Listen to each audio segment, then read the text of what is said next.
For now, though, let's move on to today's Focus Report, and it brings us to China, where one of the country's highest-ranking Buddhist monks has resigned after being accused of sexual misconduct by a number of nuns.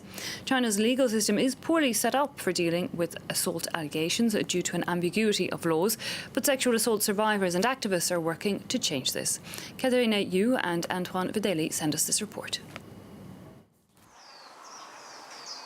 Xiao Liang was in her last year of university in 2016 when she says her professor attempted to rape her.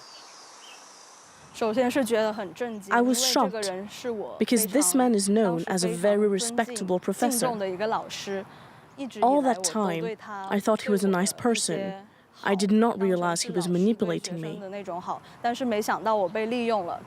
While collecting evidence, another student approached her, saying she had been assaulted by the same professor in his office. Xiao Liang reported it to university authorities, but they ignored her. As far as I know, this man is still working at the same university as an associate professor. And I'm very worried about his female students. I'm afraid they might be in danger. The 25-year-old isn't backing down. Supported by her boyfriend and inspired by the Me Too movement, she's continuing to push for a response from the university. China's Me Too campaign has been gathering pace in recent weeks, with viral social media posts accusing public figures such as television host Zhu Jun and Buddhist monk Shi Shuocheng of sexual assault. The head of China's government-run Buddhist Association stepped down in early August after a 95-page document accusing the monk of trying to coerce nuns into sex was leaked online. China's top religious authority is investigating the matter, but observers aren't holding their breath.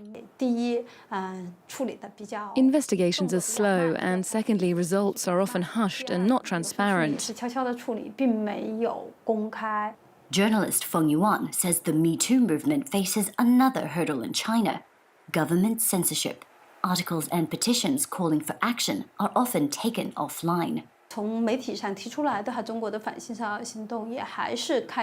At the beginning, China's Me Too campaign was well received and inspired more people to speak out. But compared to other countries, we have many disadvantages, including the lack of openness on the internet.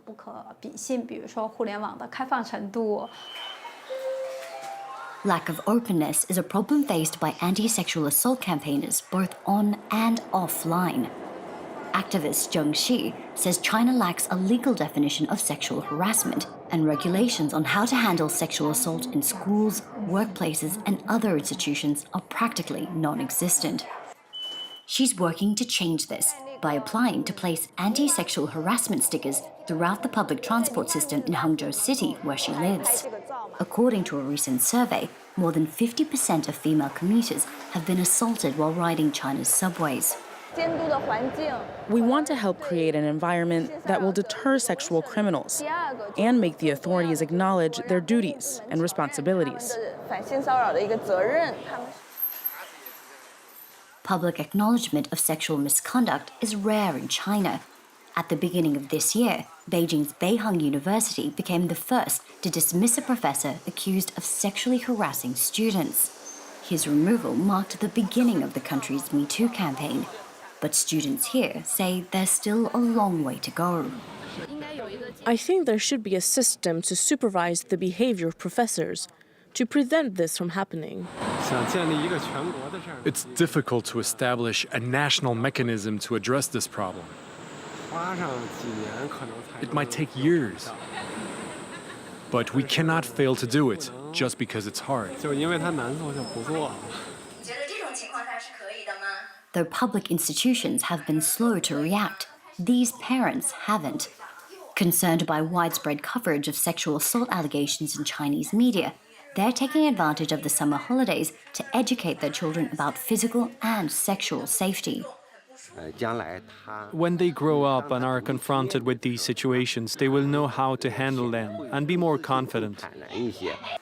China's conservative school system lacks comprehensive sex education. Zhang Qinchin and her colleagues organized these summer camps to help fill that gap. Our goal is to make children aware of their genitals and to teach them in which situations nudity is normal.